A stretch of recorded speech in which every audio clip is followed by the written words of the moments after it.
bahawa surah Al-An'am ini diturunkan di Makkah. Ya, surah Al-An'am ini diturunkan di Makkah. Maknanya diwahyukan sebelum daripada hijrah Nabi Muhammad sallallahu alaihi wasallam. Jadi surah Makkiyah, surah Makkah ini dia punya tema dia adalah soal-soal akidah. Baik, bismillahirrahmanirrahim. Assalamualaikum warahmatullahi wabarakatuh. Alhamdulillahi rabbil alamin. Allahumma salli ala sayyidina Muhammad wa ala alihi wa sahbihi ajma'in. Subhanaka la ilma lana illa ma 'allamtana innaka antal alimul hakim. Rabbi shrah li sadri wa yassir li amri wahlul 'uqdatam min lisani yafqahu qawli, amma ba'd. Pagi ini kita masuk surah yang baru, yaitu surah Al-An'am. Sebut bagi betul lah, An'am. Banyak sebut An'am, surah An'am. Surah surah An'am. Sama macam surah Fatihah tu, Siratal ladzina an'amta. Siratal ladzina Siratal ladzina an'amta. Nanti ada an'amta alaihim. Jadi surah Al-An'am. Jadi bermakna kita sudah habis surah Al-Fatihah, kita sudah habis surah Al-Baqarah, kita sudah habis surah Ali Imran. Ali Imran, bukan Ali Imran. Kita sudah habis surah Al-Maidah. An-Nisa, Ali Imran, surah An-Nisa, lepas An-Nisa, Al-Maidah, dan sekarang masuk An'am. Jadi surah yang besar lah, Al-Fatihah, Al-Baqarah, Ali Imran, An-Nisa, Al-Maidah, 5 surah tu. Jadi 5 surah ni banyak terdapat perkara-perkara dasar dalam agama. Jadi sebab itu dalam mana-mana kitab tafsir pun secara asasnya huraian kepada 5 surah ni dia bagi panjang-panjang. Surah Fatihah panjang, surah Baqarah lagi panjang sebab ayat dia pun paling banyak, dan jadi banyak dasar-dasar hukum yang ada dalam surah Al-Baqarah itu. Sehingga para ulama menyatakan dalam surah Baqarah tu ada alfu amrin, 1000 perintah. Ada 1000 perintah dalam surah Al-Baqarah, wa alfu nahyin, dan ada 1000 larangan. 1000 larangan dalam tu. Lepas itu juga ada 1000 pengajaran, lebih lah, lebih daripada. Jadi para ulama bagi perhatian besar kepada surah Al-Baqarah selepas daripada surah Fatihah. Kemudian surah Ali Imran, kemudian surah An-Nisa dan surah Al-Maidah. Jadi selepas daripada itu kebiasaannya ringkas-ringkas tafsirnya. Tidak begitu panjang sangatlah sebab dia ada disebut dalam surah Baqarah, dah ada disebut dalam surah An-Nisa dan sebagainya. Maka kata sahabat Nabi Abdullah bin Umar radhiyallahu anhu, Abdullah bin Umar menyatakan, kami belajar dengan Nabi sallallahu alaihi wasallam lebih kurang 5 ayat hingga 10 ayat. 5 hingga 10 ayat. Maknanya sahabat Nabi belajar cara baca, sahabat Nabi betulkan bacaan, sahabat Nabi faham ayat tu, dan sahabat Nabi balik amalkan ayat tu, barulah mereka sambung pula ngaji 5 hingga 10 ayat lagi. Begitu caranya sahabat-sahabat ngaji dengan Rasulullah sallallahu alaihi wasallam. Maka kata Abdullah bin Umar, kami habiskan surah Baqarah dalam tempoh masa samaniyah sanawatin. Kami habiskan bacaan surah Baqarah tu, faham betul-betul surah Baqarah tu dalam tempoh masa 8 tahun. 8 tahun. Maknanya habis lepas tu tak, Rasulullah pun nak wafat dah kan. Kan maknanya mengaji betul-betul di Madinah lah.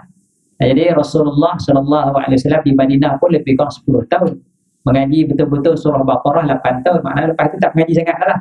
Maknanya cukuplah dengan surah Baqarah itu. Sebab surah Baqarah itulah dasar-dasar penting agama ada dalam surah Baqarah. Jadi maknanya kita dah habis Baqarah, Ali Imran, An-Nisa, Al-Ma'idah dan juga Al-Fatihah. Maknanya tak payah ngaji dah lah. Tak alim dah lah. Faham dah lah dasar-dasar agama, insya-Allah. Baik, pagi ni kita masuk surah Al-An'am. Surah Al-An'am. Kata sahabat Nabi Ibnu Abbas radhiyallahu anhu, ya, kata Ibnu Abbas radhiyallahu anhu bahawa surah Al-An'am ini diturunkan di Makkah. Ya, surah Al-An'am ini diturunkan di Makkah. Maknanya diwahyukan sebelum daripada hijrah Nabi Muhammad sallallahu alaihi wasallam. Jadi surah Makkiyah, surah Makkah ini dia punya tema dia adalah soal akidah. Tema dia. Kalau surah Baqarah tu dia di Madinah. Tema dia hukum sekian, hukum jual beli, hukum sembahyang, hukum nikah, itu tema dia tema hukum. Bila mana tema hukum ni dia lambat sikit, dia turun di Madinah. Ya. Manakala surah An'am ini dia diwahyukan di Mekah, kecualilah beberapa ayat yang keseluruhannya di Mekah, maka tema dia adalah tema akidah. Kerana isu besar di Mekah itu adalah isu akidah. Isu akidah itu diutamakan lebih daripada isu fiqh. Jadi situ kita akan nampak sini keseluruhan ayat cerita masalah akidah, cerita masalah ketuhanan, cerita masalah i'tiqad dan sebagainya, ya.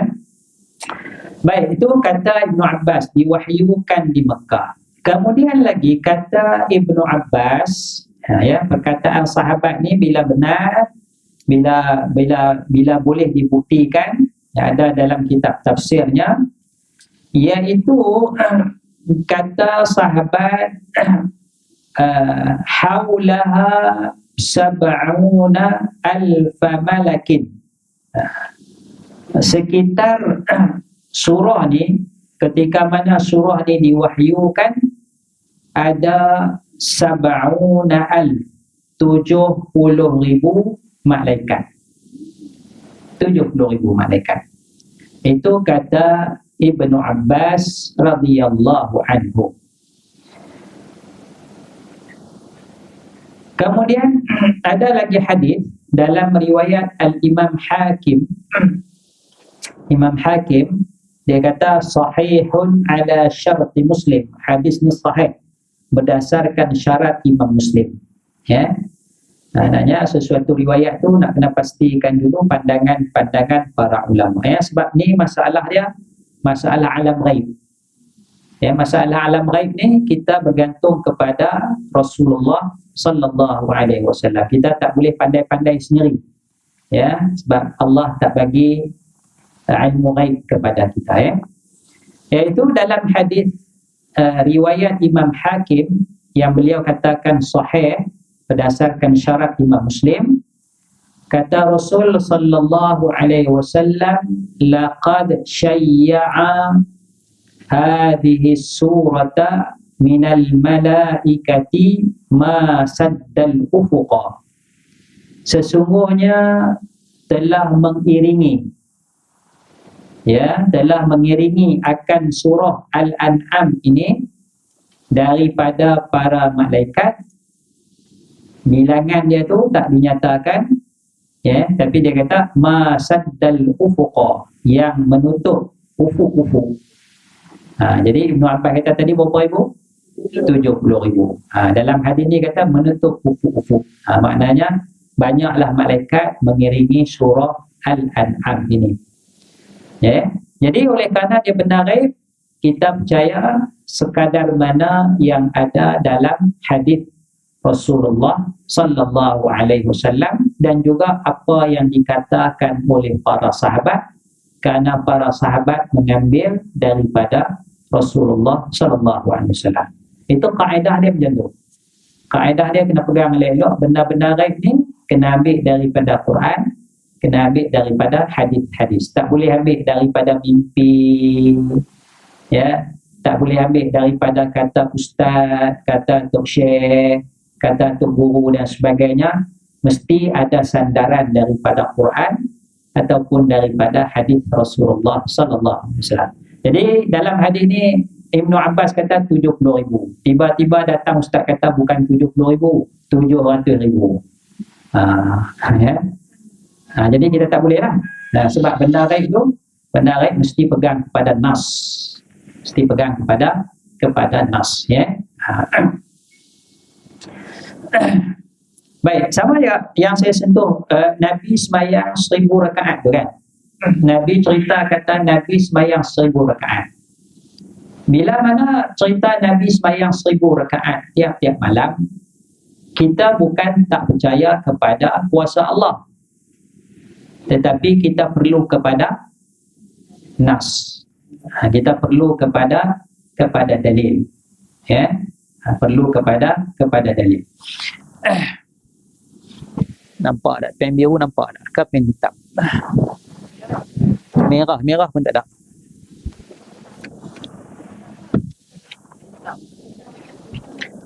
Hitam pun tak ada.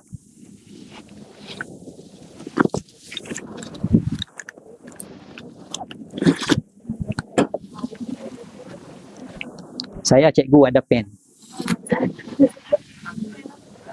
Tak pernah nampak. Tak nampak.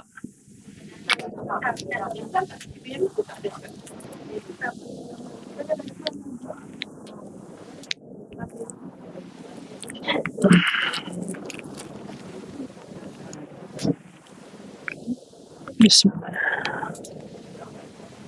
Apa kuasa Allah? Nas. Dia memang tak pernah nampak dia punya whiteboard.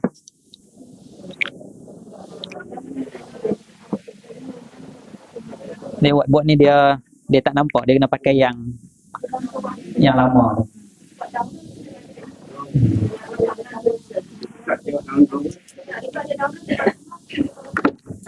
Oh, banyak lah ni. Oh, ni besar sikit. Tak apa lah.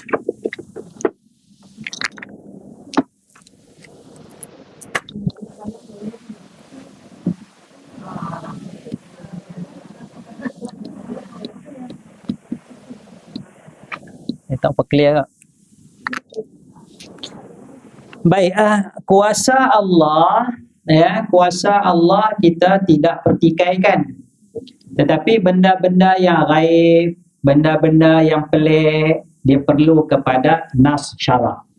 Maknanya perlu kepada dalil Al-Quran ataupun hadis-hadis Rasulullah sallallahu alaihi wasallam. Kalau kita semata-mata bergantung kepada kuasa Allah tanpa rujuk kepada dalil, maka sudah tentu tidak ada pembohongan. Sudah tentu tidak ada pembohongan. Contoh dia katalah saya tolak dari rumah tadi pukul 10, saya tolak tadi pukul 9.55 sampai sini pukul 10. Percaya tak? Pasal apa tak percaya? Kuasa Allah tak percaya kan?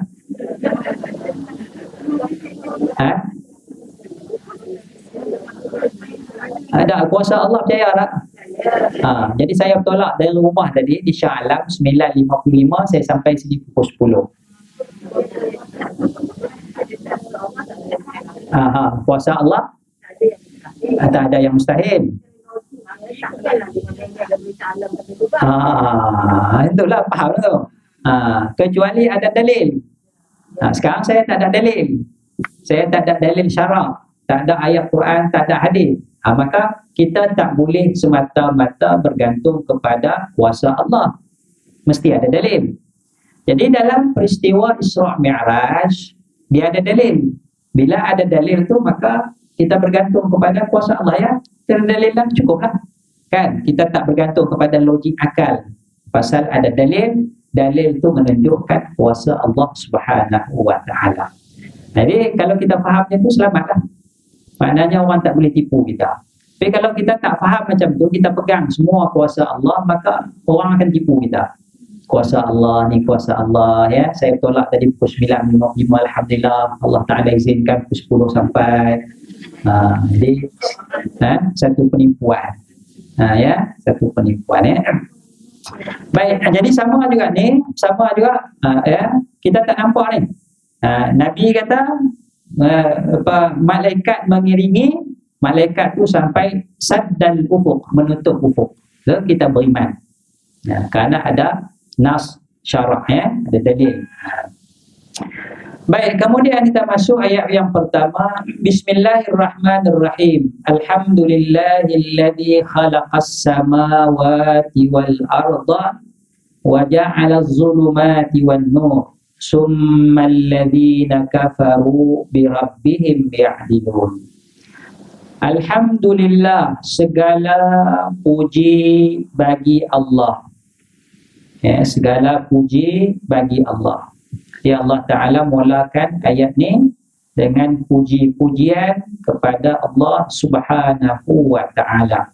Dan memang layak Allah Ta'ala itu dipuji. Ya. Kita tidak layak untuk memuji diri kita sendiri. Ya. Allah Ta'ala layak memuji zat Allah Subhanahu wa Ta'ala. Kemudian kata Allah, alladzi khalaqas samawati wal arda, yang mana Allah ni yang menciptakan langit-langit dan bumi. Allah menciptakan langit-langit dan bumi. Ini soal akidah ni. Ya, maknanya dia nak lawan hujjah dengan orang musyrikin yang menafikan kekuasaan dan ketuhanan Allah Subhanahu wa Ta'ala. Ya, jadi nak tetapkan Allah yang menciptakan langit-langit dan juga bumi. Ya, kerana setiap benda itu dia mesti ada penciptaannya. Ya, setiap benda dia mesti ada penciptaannya. Kaedah dia, kalau kita tengok logik dia begini.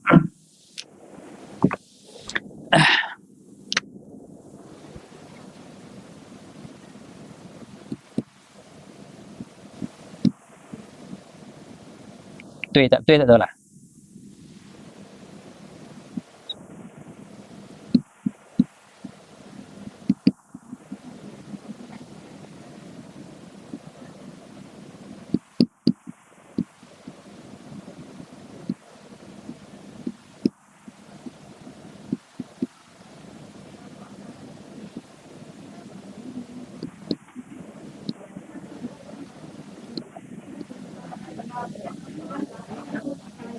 Apa dia? Tak nampak? Oh, tak nampak?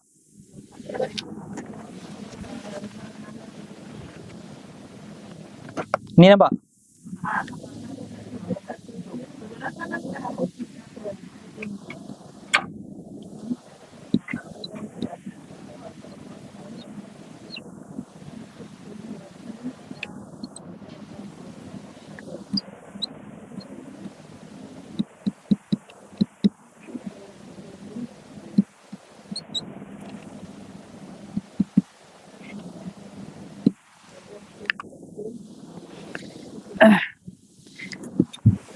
Dia punya setiap sesuatu ada pencipta.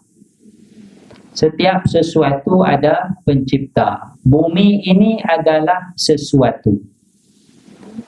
Maka bumi ini ada pencipta. Dan dia panggil logika. Dia panggil dalam ilmu falsafah dia, ilmu mantik dia deduction, dia didak.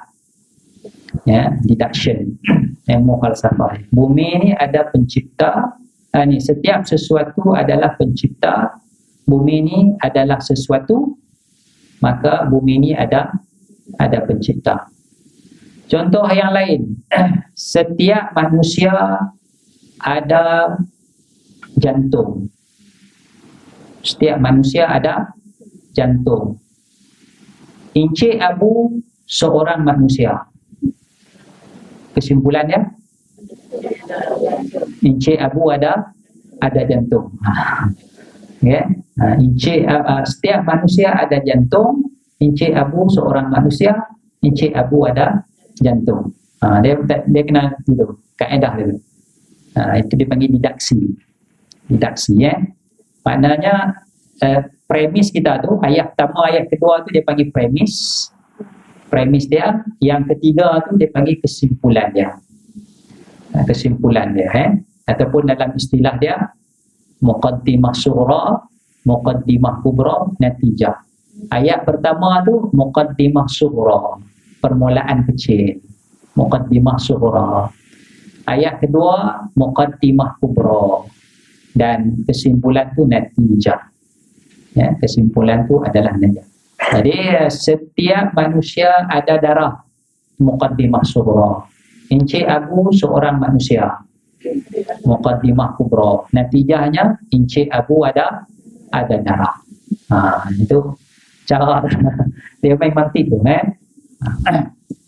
Jadi sini maknanya nak suruh fikirlah. Nak suruh fikir, agama nak suruh fikir. Siapa yang jadikan langit-langit dan bumi ni? Gunakan akal tu. Gunakan akal, Nas Quran tunjuk jalan, gunakan akal untuk fikir.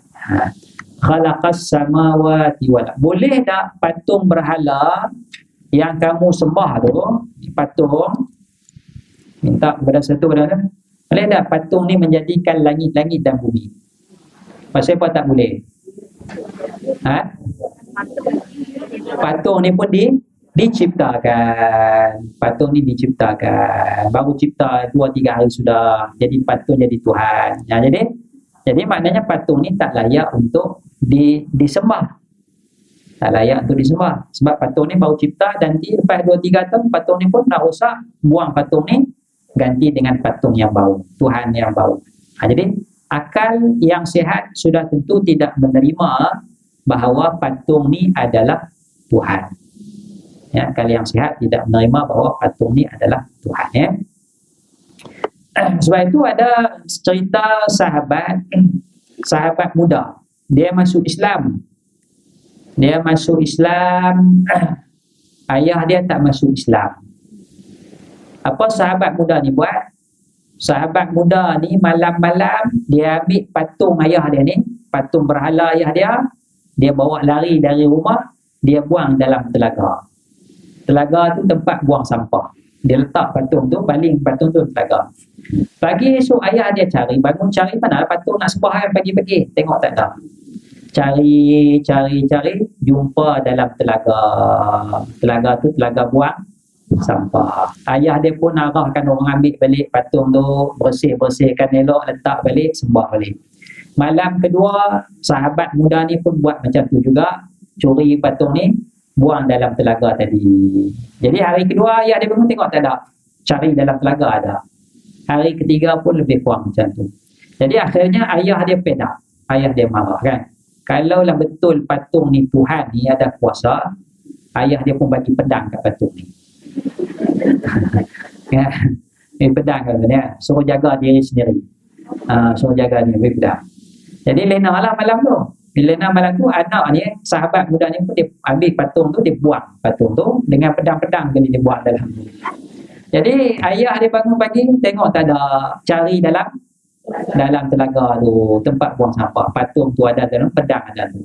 Jadi situlah ayah dia fikir bahawa patung ni tidak dapat mempertahankan diri sendiri, jadi tak layak jadi Tuhan. Jadi akhirnya masuk Islam, hasil dakwah anak dia, sahabat muda, sahabat muda. Kita jangan buat macam tu lah. Kita jangan buat macam tu, jiran ke apa ke, jangan buat macam tu. Ini sahabat muda, dia ayah anak dengan ayah, itu hujah akal,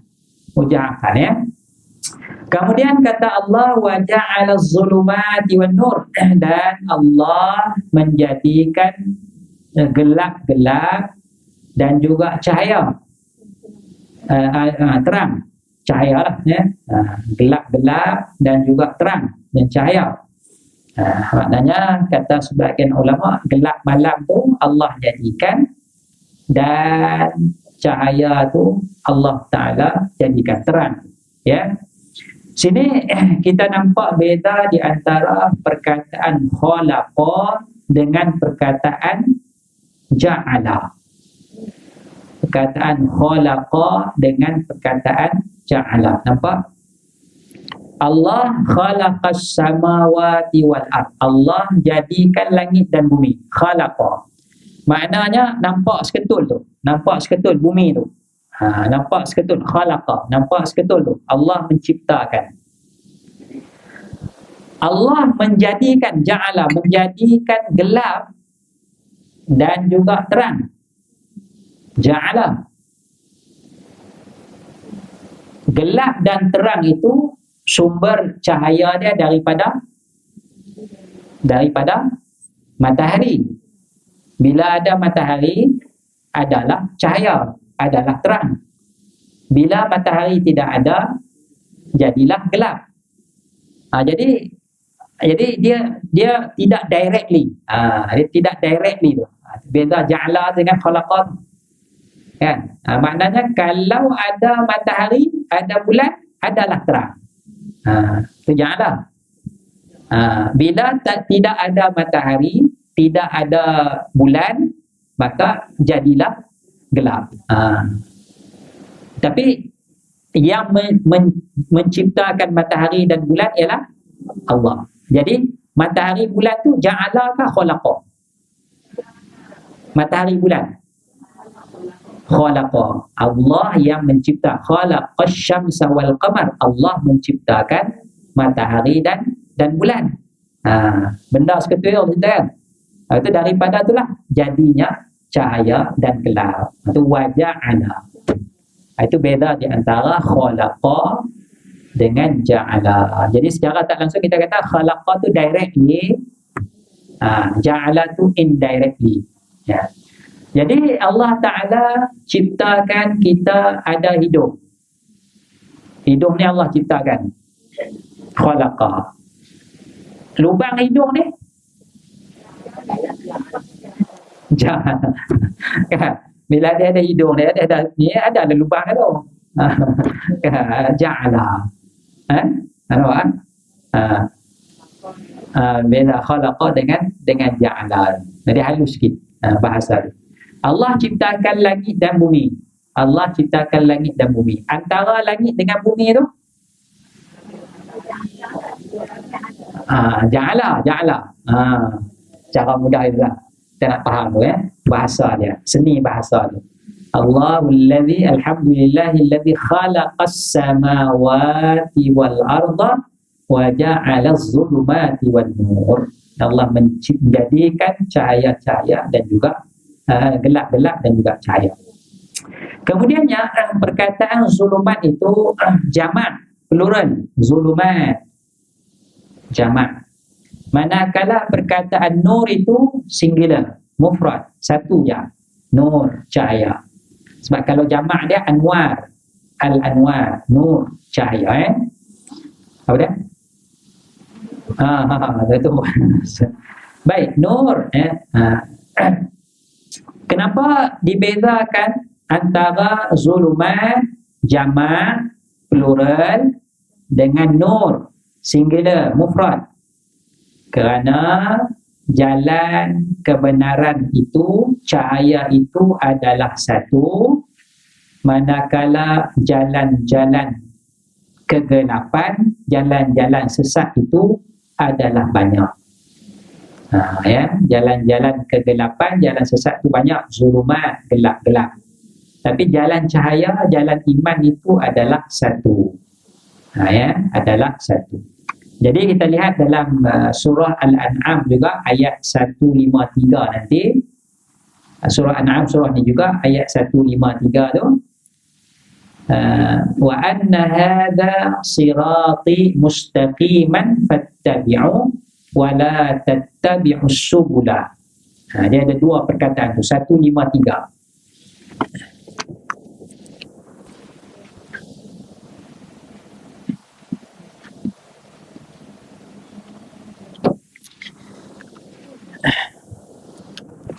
Jalan benar tu satu. Wa anna hadha sirati. Sirat tu satu je. Jalan. Sirat. Lepas tu wala tattabi'us subula. Subula tu banyak. Sabil, subul. Maka inilah jalan Allah. Yang jalan Allah satu je. Jangan ikut jalan-jalan. Jalan-jalan sesat tu banyak. Jadi jalan-jalan sesat tu subul sama dengan zulumat. Jamak. Jalan elok tu satu, nur, sirat satu. Itu dia ada kaitan situ. Baik.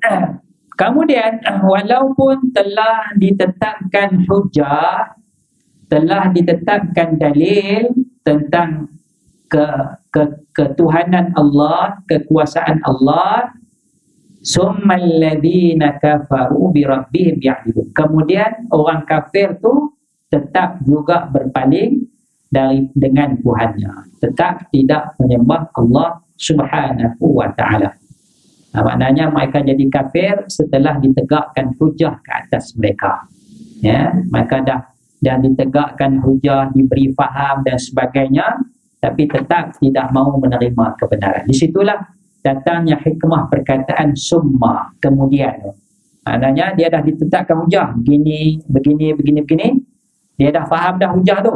Tapi summa, kemudian daripada itu, orang-orang kafir, musyrikin tetap berpaling. Tetap tidak menyembah Allah, tetap menjadikan sekutu bagi Allah Subhanahu wa ta'ala. Jadi maknanya kita kena tegakkan hujah ke atas orang yang tidak beriman kepada Allah Subhanahu wa ta'ala.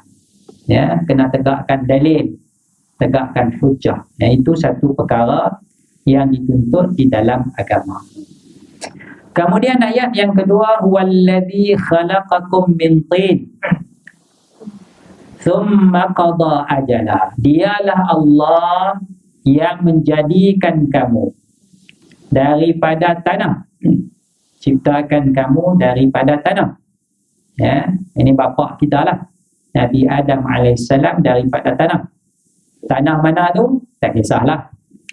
Banyak riwayat tanah sekian, tak penting dah, doesn't matter kepada kita.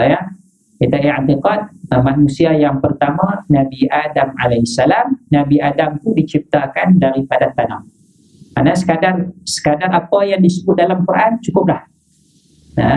Sekadar apa yang disebut dalam hadis cukup dah. Benda-benda yang segini, sebab dia tidak memberi manfaat yang besar. Maksud saya tanah mana? Tanah sudahlah. Quran kata tanah je, min tin, tanah je cukup. Sebab dia benda-benda yang kalau kita kaji pun tidak memberi jawapan yang betul, tepat, dan dia tidak memberi manfaat kepada agama kita. Tidak memberi manfaat kepada agama kita. Kemudian summa qada ajala. Summa qada ajala. Kemudian Allah Ta'ala tetapkan ajal. Ajal kita. Bila kita nak mati, umur kita banyak mana, itu sudah ditetapkan oleh Allah Subhanahu wa ta'ala. Jadinya orang yang mati itu, dia mati dengan sebab ajal ataupun dengan sebab dia dibunuh. Ajal kan? Maknanya kalau dia kemalangan tu, sebab hakikatnya ajalnya sudah sampai. Kenapa? Summa qada ajala. Kemudian Allah sudah tetapkan ajal setiap daripada kita ni. Wa ajalun musamman indahu, dan ajal itu telah nyata, telah dapat dinamakan indahu di sisi Allah Subhanahu wa ta'ala. Semuanya sudah ditetapkan, ditakdirkan oleh Allah Subhanahu wa ta'ala. Tidak lebih, tidak kurang. Idza jaa ajaluhum la yastakhiruna sa'atan wa la yastaqdimun. Apabila sampai ajal mereka itu, tidak dilewatkan, tidak diawalkan. Ada satu cerita tentang masalah ajal ini. Ada satu cerita, kata orang soleh zaman dulu. Orang soleh zaman dulu, dia bermusafir bersama-sama dengan rombongan dia. Kemudian adalah dalam rombongan tu satu orang sakit. Satu orang sakit teruk dah ni, nazak dah nak mati dah. Maka diceritakan orang soleh tu minta daripada setiap ahli rombongan supaya sedekah sikit umur masing-masing. Kawan ni sedekah 6 bulan, kawan ni sedekah setahun, kawan ni sedekah sebulan, gitulah. Maka sedekah, bukan sedekah duit, sedekah umur masing-masing. Sebab nampak sihat masing-masing kan, sihat. Yang sihat tu pakai sedekah, yang sedekah. Jadi bila habis sedekah tu, tulislah kat atas, kawan ni sedekah setahun, umur dia, katalah baki umur 10 tahun, dia sedekah setahun, dia bulan. Orang soleh tu pun pergilah semayang hajat, berdoa apa semua tu, dia kata kawan ni dah sedekah umur masing-masing untuk orang yang sakit nazak ni. Maka orang sakit nazak tu pun sembuh, sihat. Jadi sini timbul kemusykilan. Yang pertama, sumber cerita tu satu. Yang kedua, macam mana dia boleh deal orang soleh ni, kalau cerita dah, macam mana kita nak percaya orang soleh ni boleh deal umur dia, sedangkan Allah dah tetapkan summa qada ajala, Allah dah tetapkan ajal dah. Satu. Dan Quran kata la yastakhirun wa la yastaqdimun, tak boleh lewat, tak boleh awal. Ya. Yang ketiga, tak pernah ada dalam Islam konsep sedekah umur. Kan? Konsep sedekah umur. Yang keempat, macam mana masing-masing boleh sedekah sedangkan masing-masing pun tak tahu umur ajal mereka bila. Kata saya, tak apalah saya sedekah setahun. Awak ada balance berapa lagi umur? Tak tahu kan? Macam mana kita nak sedekah ni kan? Entah sebulan 2 ni kan, daya akan meninggal ni kan, tapi nampak sihat, nak sedekah lah sikit anak umur. Macam mana orang-orang yang rombongan tu boleh tahu umur masing-masing? Sedangkan ajal itu musamma, hanya diketahui di sisi Allah. Ajal, Allah tetapkan ajal, dan ajal tu hanya di sisi Allah saja. Allah Ta'ala yang tahu. Jadi macam mana orang soleh ni boleh tahu? Macam mana ahli rombongan dia boleh tahu? Jadi cerita itu ada masalah dengan nas Al-Quran.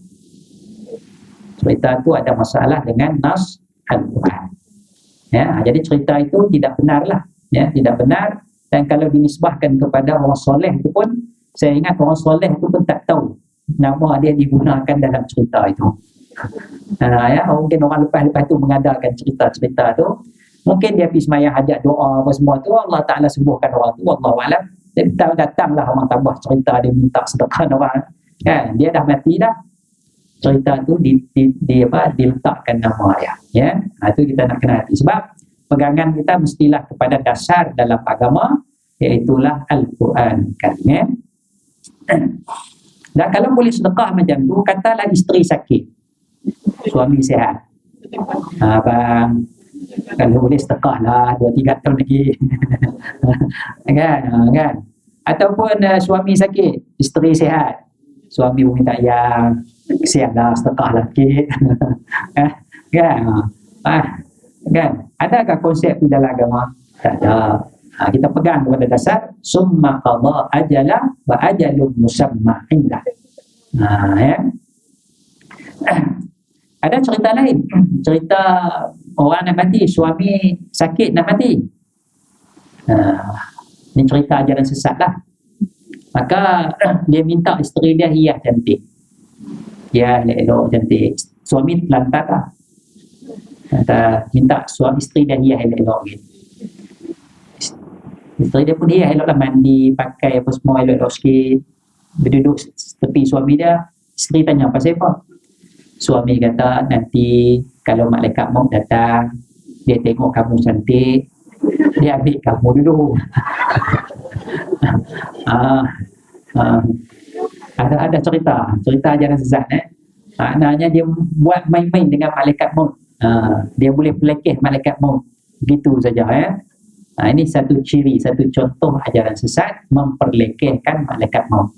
Seolah-olah malaikat maut ni tergoda sebegitu saja. Sedangkan dasar dalam Al-Quran, qu anfusakum wa ahlikum nara wa quduhan nas wal hijarah 'alaiha malaikatun ghilazun shidadun la ya'suna Allah ma amaru wa yaf'aluna ma yu'maru. Para malaikat ni la ya'sunallah.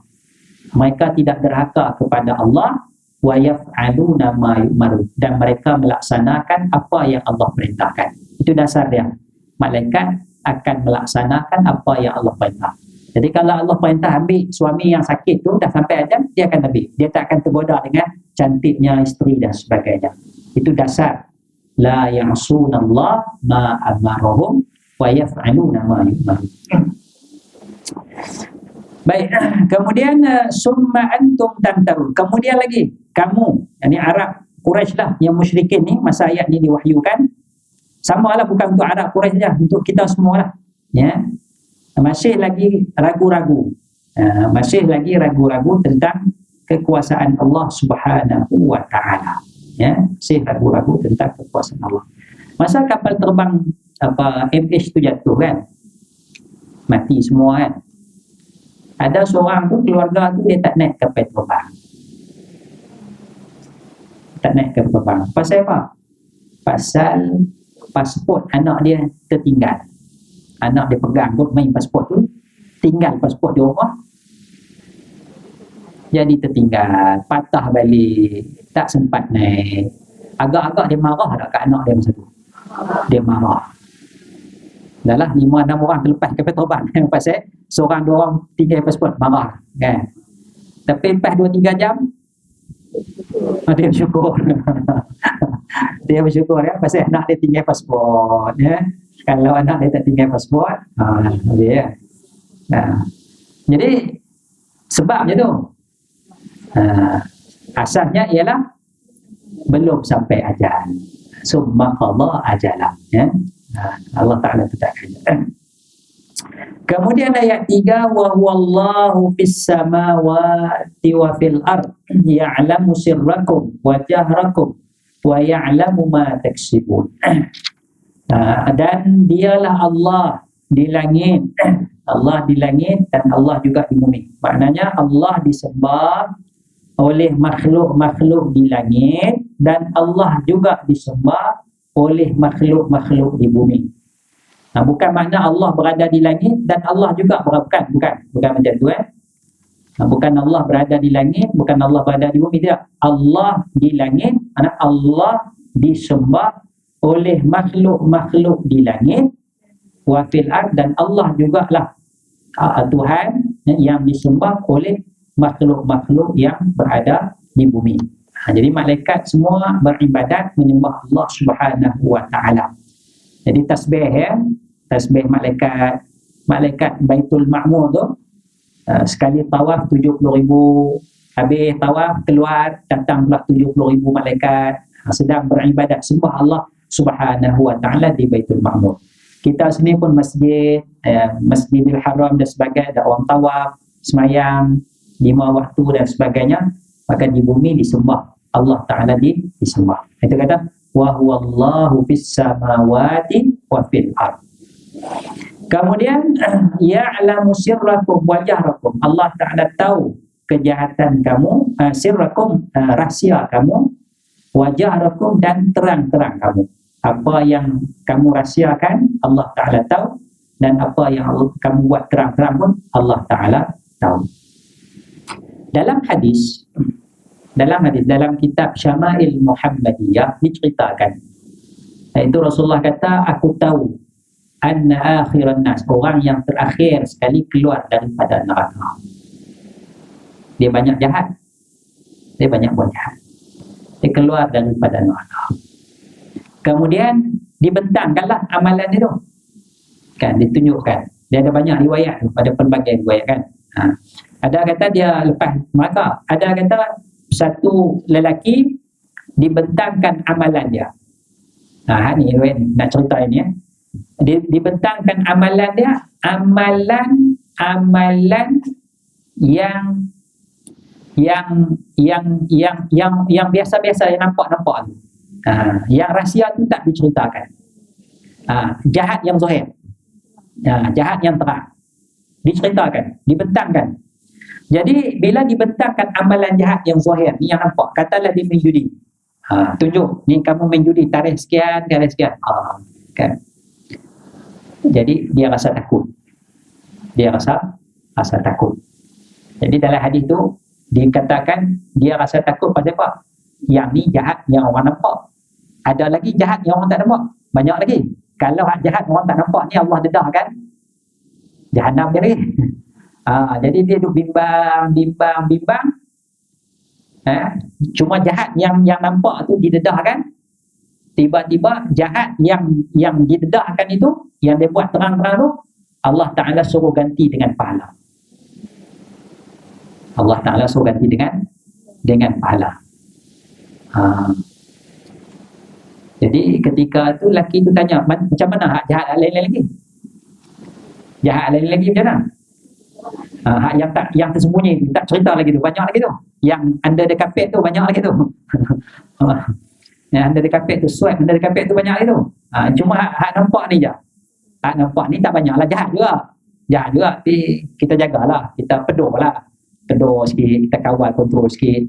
Tapi hak seorang-seorang kita tu, yang tu lagi banyak, tak didedahkan lagi. Jadi dedah hak ni je. Tapi hak dedah jahat ni Allah suruh ganti dengan kebaikan. Fa ulaika alladzina yubaddilullahu sayyi'atihim hasanat. Dalam Quran ada orang yang Allah gantikan kejahatan dengan kebaikan. Dia ni golongan ni lah. Jadi dia tanya macam mana hak lain lagi? Kan? Sebab dah yang lain tak didedahkan, jahat yang lain tak didedahkan, yang jahat yang ni yang atas lantai nampak kan diganti dengan kebaikan, maka di syurga kan mereka. Syurga kan? Jadi dia tanya hak yang tersembunyi lagi. Maka di sinilah dalam hadis fadhahika Rasulullah ketawa gelak ya.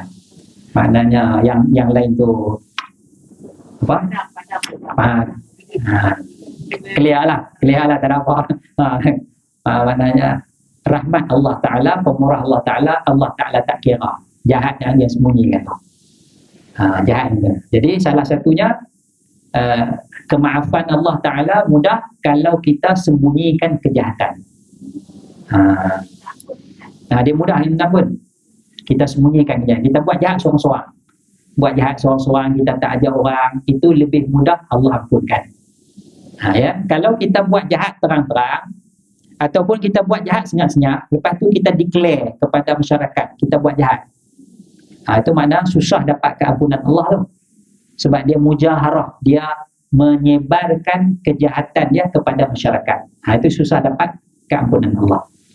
Jadi lelaki ni adalah jahat dia yang zahir, nampak tapi tak banyak. Yang banyaknya yang dia sembunyikan.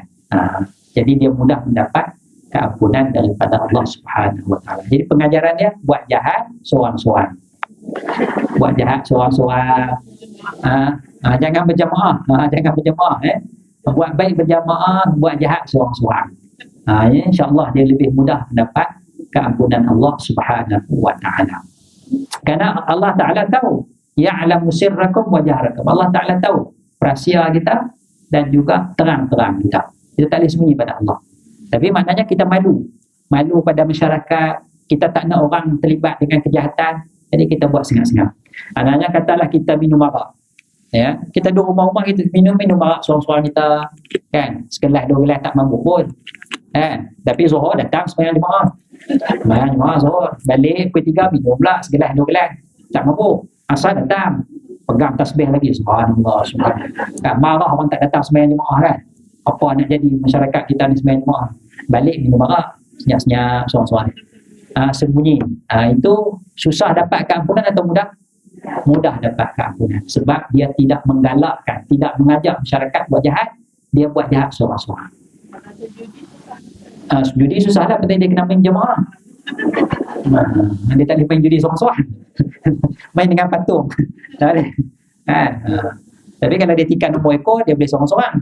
Dia pakai online ke apa ke. Jadi kalau nak main judi ni, dia kena ada kawan-kawan. Yang tu susah sikit lah, pasal dia berjamaah. Kemudian akhir sekali kata Allah, kita habiskan ayat ni, wa ya'lamu ma taksibun. Allah Ta'ala tahu apa yang kamu usahakan. Apa yang kita buat adalah diketahui oleh Allah Subhanahu Wa Ta'ala. Jadi kita jagalah, kita jaga rahsia-rahsia kita dan kita minta ampun kepada Allah Subhanahu Wa Ta'ala. Jadi 3 ayat ni kita faham kuasa Allah, dia nak menggambarkan akidah dan Allah Ta'ala tetapkan hujah dalil supaya orang menerima kekuasaan dan ketuhanan Allah Subhanahu wa Ta'ala. Maka kita kena cari jalan bagaimana nak menetapkan kekuasaan dan ketuhanan Allah kepada masyarakat. Ya, tetapkan perkara yang sedemikian. Baik, kita mati setakat itu dulu. Wallahu a'la wa a'lam bis-shawab. Ada soalan? Tak ada soalan Subhanakallahumma bihamdik asyhadu an la ilaha illa anta astaghfiruka wa atubu ilaik. Wassalamualaikum warahmatullahi wabarakatuh.